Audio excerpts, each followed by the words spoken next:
Assalamualaikum, selamat siang teman-teman. Waalaikumsalam, selamat siang. Terima kasih atas kesediaannya menyempatkan waktunya. Pada kesempatan kali ini, saya akan menyampaikan atau mau sharing ilmu dan informasi terbaru dalam pendeteksian dini kanker serviks. Selama ini di puskesmas kita biasa kita lakukan adalah dengan IVA test. Nah, sekarang pemeriksaan yang lebih akurat dan terbaru yaitu dengan pap smear. Ada yang pernah dengar? Pernah sih, tapi kurang paham prosedurnya. Saya juga pernah dengar, cuma sekedar tahu begitu saja. Prosedur dan pelaksanaannya belum begitu tahu.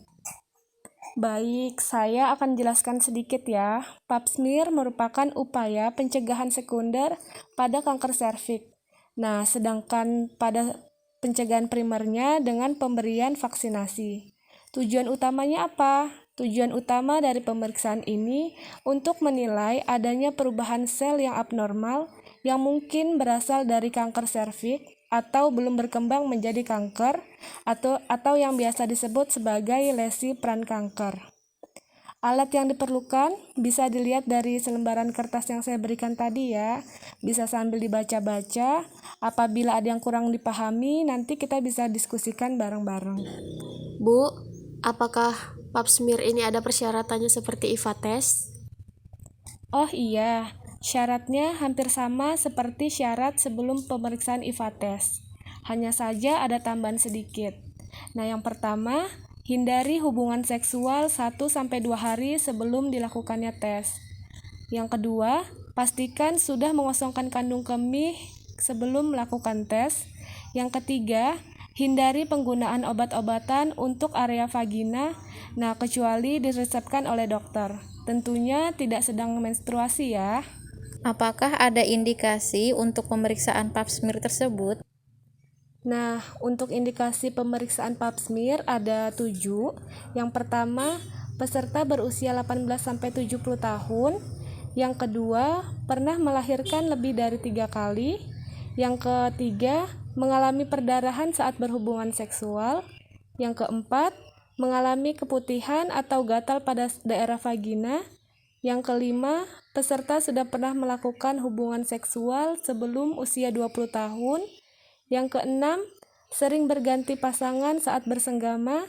Dan yang ketujuh, pernah memakai alat kontrasepsi lebih dari 5 tahun. Oh ya, pemeriksaan ini nanti sampelnya bisa dikirim ke laboratorium ya. Lalu hasilnya bisa dilihat sekitar 1-3 minggu. Prosedurnya bisa dilihat di selembaran kertas yang saya bagikan ya. Baik, nanti sambil berjalannya bisa kita diskusikan kembali ya. Atau nanti ada yang perlu ditanyakan atau yang belum dipahami, nanti kita bisa diskusikan kembali. Saya akhiri sharing informasi ini, semoga bermanfaat untuk kita semua. Assalamualaikum warahmatullahi wabarakatuh. Waalaikumsalam warahmatullahi wabarakatuh.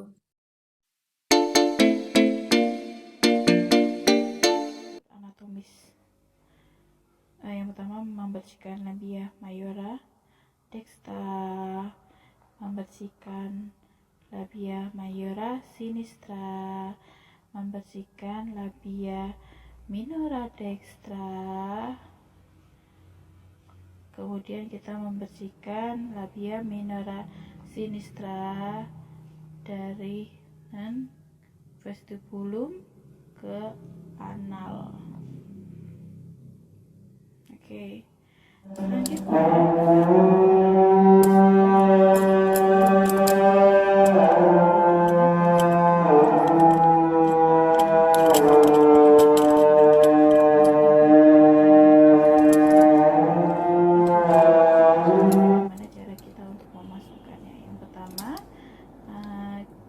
kita bantu di tangan kiri, kita masukkan perlahan dengan tertutup ya, nggak boleh terbuka karena dapat melukai.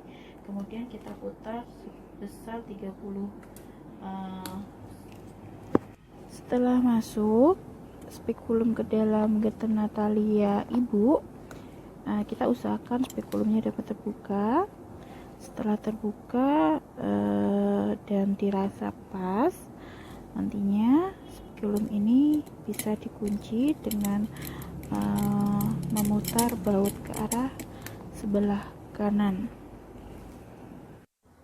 Oke, setelah spekulum dimasukkan, yang pertama kita lakukan adalah membersihkan bagian terdalam dari alat genitalia ibu, ya.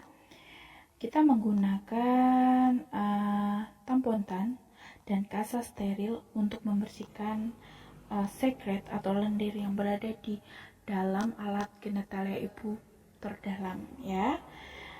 Yang pertama, kita coba posisikan tampontannya, ya. Kemudian kita bersihkan secara memutar. Kalau nantinya itu dirasa kurang cukup bersih atau masih mengganggu dari aktivitas pap smear kita bisa mengulangi untuk yang kedua kalinya dengan cara memutar bagian dalam, kemudian kita letakkan ke bengkok. Kalau sudah selesai, selanjutnya kita ambil spatula wooden, ya. Kita menggunakan yang dua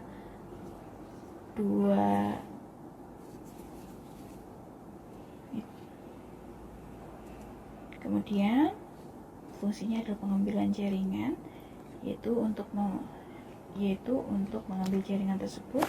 Jangan lupa untuk memutar dari spatula wooden tersebut 360 derajat. Kita perbesar, ya, ini dari intern atau dari dalam, ya. Kita putar seperti ini, ya. Kita tidak boleh mengulang pemutaran yang kedua di sebaliknya, jadi satu putaran saja, satu putaran. Oke. Kalau kurang jelas, kita akan ulangi lagi. Jadi ujung yang agak sedikit panjang dimasukkan. Oke, kita putar sebesar 360 derajat. Oke, kita ulangi sekali lagi. Masukkan, putar sebesar 360 derajat. Oke. Kalau sudah dirasa cukup, ya, ambil dari gelas objek atau objek gelas, ya. Jadi